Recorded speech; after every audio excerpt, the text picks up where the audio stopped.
So I want to introduce the next panel that is going to talk about motherhood and work-life integration in the C-suite.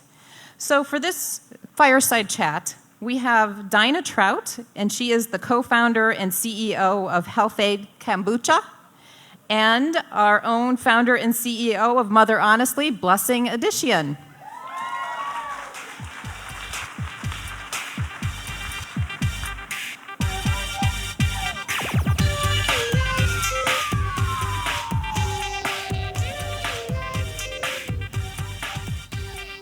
All right. Hi, Can you everyone. guys hear me? Oh, perfect. Okay. Hi, Dana. How are you? Hi, Dinah. That's okay. Dinah. Don't worry, everybody Guys, gets it wrong, even my everybody husband. knows that English is not my first language, so it's no surprise that I butcher everybody's name. But thank you Mine's for a coming tough one. today. You're welcome. Thank you for having And me. you just had a baby. Well, we both just had a baby. She wins 3 weeks, 11 weeks, but Oh my God. Yeah. Clearly, we're the crazy people, and that's okay. It's okay to it's okay to be crazy. You to just be got to own crazy it. sometimes. Seasonal craziness, not all the time. But so, Dinah, where did you get your start? I mean, how did you Health Aid Kombucha, which my daughter loves? My husband was like, "Is she gonna bring kombucha?" I said, "Honey, she's flying. She's not gonna be bringing kombucha, but we have some kombucha coupons in the bag for everyone, so definitely grab some on your way home or later this weekend." But Dinah, I mean, how did you started this in your apartment Yes. with $600, That's right. and now it's a multi-million-dollar industry with 200 plus employees, and you have 2 young kids. What are you smoking? I'm not sure. I mean, how did this happen? I mean, we started this, it's a true entrepreneurial startup story. So yes, we didn't have a lot of money, we didn't have experience, but we did have a lot of heart and a lot of grit. And for us, that was the first very important chapter of this story. So not every business starts this way, but for us, I would say the word was grit, and that's what made us through, and that was enough. I think that for all businesses, you need some combination of grit, experience, and money. And you don't need all 3. You actually can get by with just one, but you just got to overcompensate for those other 2 with that one if that's all you got. And that's what we did. I didn't have kids when I started Health Aid. I didn't have my first child until 3 years in, which was still a crazy, crazy whirlwind. So I definitely understand what it's like to have a baby and start a business. But those first 3 years, it was around the clock. Like, I didn't have a life outside of Health Aid. And then I incorporated a child and just had to learn how to do both. And then I had another child, and I guess I'll have to do that again. I start back to work on Monday, and I've taken about 3 months-ish off. I haven't been totally off, checking in probably a few hours a day in the end I've been doing. So I don't know what I'm smoking. Well, yesterday we were at where were we? We were at Fishbone. Right. We were grabbing dinner, and I caught something in my eye, so I ran to the restroom, and somebody walked in. This is totally side story. I don't even know why I'm talking about this at a fireside chat. But she was like, "Oh, did you smoke weed or did you just have too much to drink?" Because I was trying to get things out of my eye. So she thought, I was like, "Why is this person asking me this? Do I look like a?" But yeah, I must have looked, because I just got off the plane. So I said I must have looked like a crazy mom, and she was like, "Are you smoking weed?" But anyways, yeah, I told her I wasn't smoking weed. That would be I'm nice. actually here for a mom conference, and and we started talking about motherhood, and she had a little girl, but obviously I think she had something to smoke. But anyways. So Dinah, as one of the 2 female CEOs among over 300 kombucha companies, you are one of 2 female CEOs. How does that feel? I've never thought about it as a gender thing. So it feels good. For me, it feels like I was born to be in this role. And it took me a long time to figure that out. I mean, I had a career before Health Aid, and I was feeling unfulfilled in that career. And it took me some time to have the confidence to start a company and put myself in the position of CEO. even though I started it with my husband, who might be more traditionally, as a male, set up to be a CEO. So like a lot of confidence I had to build in order to get to this place. But now that I'm here, I see that this is what I was meant to do this whole time. So How did you build that confidence? Because that's something that even, a lot of people struggle with, right? Stepping into that role that is traditionally a male role. I read on Inc. magazine, which you contributed lately to, on customized maternity leave, which we need to get to, because you're a huge advocate for customizing maternity leave, which is why we actually invited you to the conference. But I read on there that it's the CEO title is a chief executive officer, right, which is traditionally men. And I think your perspective yesterday was that you were the one that was built for this role in your marriage, anyways. What are the challenges when it comes to working with your husband? well, there are so many challenges, and they're probably challenges that you would expect. I think all of us wear many hats, not just as women, but as people, but especially as women, because we have that extra hat of mom. And in all those roles, I think there are different attributes that we put in the front seat. And those shift throughout the day. When I'm a boss, I'm a little bit more a certain way. And when I'm home with my 2-month-old, I'm a little bit of a certain way. When I'm with my 4-year-old, I'm a little bit of a certain way. When I'm with my husband, a little bit of a certain way. And all these things kind of shift. And where that becomes complicated is when, your partner is witnessing or a part of or a contributing part of a relationship where you're two different people, or like, so it's basically challenging because you have to shift that role together. Like, we're one way at work and one way at home. And that is one thing to navigate and kind of like build boundaries around. It's difficult in its own right. Where it becomes really difficult is when you have conflict. When you have conflict at work, which naturally is going to happen between the CEO and the COO. That's the role my husband has. Conflict's good, right? Out of that is going to come probably better decisions for the company. Where that becomes a problem is when you haven't totally resolved that conflict at work, and then you go home. Guess who wants to have sex tonight? Not going to happen. So it's really challenging. And, so often I don't recommend starting a business with your husband, because I think it does put a real amount of pressure on a relationship that might naturally, not need that. But then again, having your business partner be your life partner has so many incredible, valuable asset to it. Like, for example, I don't trust anybody more than him. We can talk about everything. So it's almost like, if it doesn't kill you, it makes you stronger type of stuff. So again, there's no perfect situation, but I will tell you it's not romantic. And that's something you have to work around. Yeah, I love that you're not sugarcoating that, because a lot of people make it sound like it's amazing when it has challenges. Not to say it's not amazing, but there are definitely challenges. Yeah. I wonder sometimes if that's the case for everyone, but yeah, it feels very natural that there would be that conflict, and that conflict would be hard to overcome. So let's go to customized maternity leave, because that's something that I'm really passionate about. I'm currently on maternity leave, and you are. And I'm not going back to work until next year, which I'm super excited about. Wow. My husband is also going to be on parental leave starting next month, which we're both super excited about as well. And we've sort of been able to customize it a little bit, even though we don't have that option at work. But we've been able to kind of stagger it so that he takes care of the kid when I'm gone back to work. That was what we did last year with our son.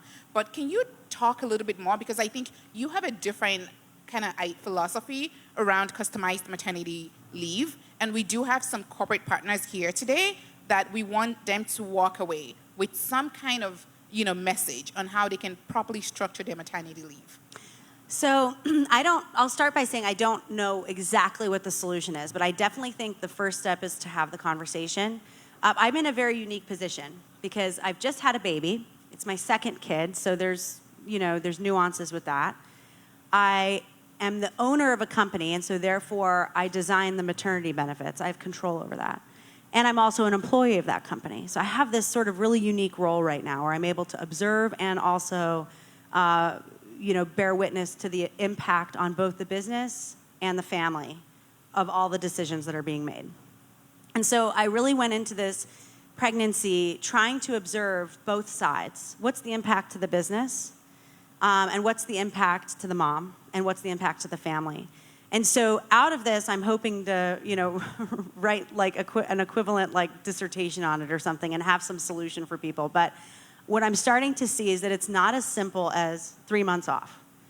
I see companies even extending their maternity leave to 5 months, 6 months. And I think in theory, that's great, right? I think what they're trying to say is we care. We want more females in the workplace, so we're going to offer this benefit. Certainly shouldn't be frowned upon. But the truth is, I'm not sure that 5 months is better than 3 months. What if it was 3 months plus covering the cost of a night nanny, plus a sleep trainer, plus giving you daytime childcare support?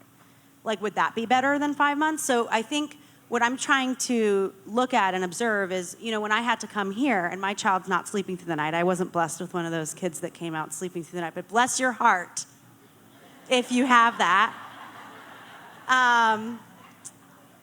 So I haven't slept. I got to go back to work on Monday and be whip smart. I got a board meeting. I've got to raise, close to $20 million when I get back in the next 3 months. Like, how am I going to do that when I'm only sleeping 5 hours a night, right? So what I really could use is somebody to help me fucking train my kid to sleep, right? Sorry for the F-bomb. Is that okay? Oh, so many F-bombs. I'm sorry. Or I could use help with, night support. That's what I really need. I'd rather take 2 months off and have that night support, and that would be really supportive. So I think what I'm suggesting, and I don't have the solution yet, is that you have an individual conversation with your boss or with your HR lead, and you really express how bad you want to work and how bad you want the company, to benefit from you. So, for example, I'll do the overnight stuff, but I need help in return because I'm still not sleeping through the night, and nobody can expect you to be at your, top 100% self if you're not sleeping. So I do think in that conversation will come potentially a solution that works. And I think in the end, companies really do want to provide and offer support, but we also have to recognize that that company is impacted. If you're gone 6 months and your job is really complex and important, how is the business going to navigate that? I watched that firsthand, watching how Health Aid is navigated without a CEO. It's not great. And even though it's a really important thing that the company offered me this, it's a really important responsibility for me too as CEO to understand there's an impact to that business for me being gone. And yes, when I come back, I'll work my hardest and my darndest, but I'm still breastfeeding. I still have to pump every 3 hours. I still have to leave at 5 p.m. I'm limited in my nighttime routine. The truth is, we as women and moms, there should be a very open and honest conversation. So I guess that's a long way of saying I don't have the solution. I am a very big believer that the solution is, though, in customizing maternity leave or benefits when you have kids. And it doesn't just stop at newborns. Like, I think moms always need childcare until they're 18, right? So how do we have this conversation so that it's a win-win for the business and the mom? And I don't think that conversation's been had yet. Right. So one of the, I think we were running out of time, so we'll take some questions from the audience. And we have one in the back.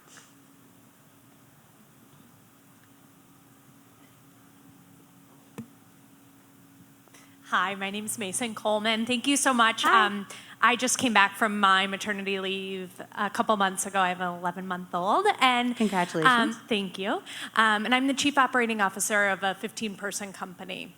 We are offering a customizable maternity-paternity leave that offers 3 months. And like you're talking about, we have a conversation with our employees about how to re-enter into the workplace, offering a day a week, the first week back, slowly integrating them back into the organization. I guess my question is for you, in a C-level situation that we're in, what's the additional on top of that? Because I think we can talk, you just said we can talk about what it is now, but what is it that we need to do as Chief Operating Officer, CEO of our organizations to continue the conversation, to continue to keep those mothers engaged and healthy in their careers and keep moving them forward, because there is a setback of 6 months off, of 3 months off, of whatever that is, so that we can continue our career progression. I think it's as simple as making the space for it, I mean, I'm a big believer in what you feed will grow. And so if in your company you are making space, and it sounds like you're already well ahead of the curve here, you're already making space for that conversation and that dialogue and understanding that it's a transition, not a switch. You know, you're going to naturally give to your employees and they're going to give back. So I do think that when you take a broader view as a company and you say, okay, so maybe in the first 3 months postpartum, there's a net deficit to the company.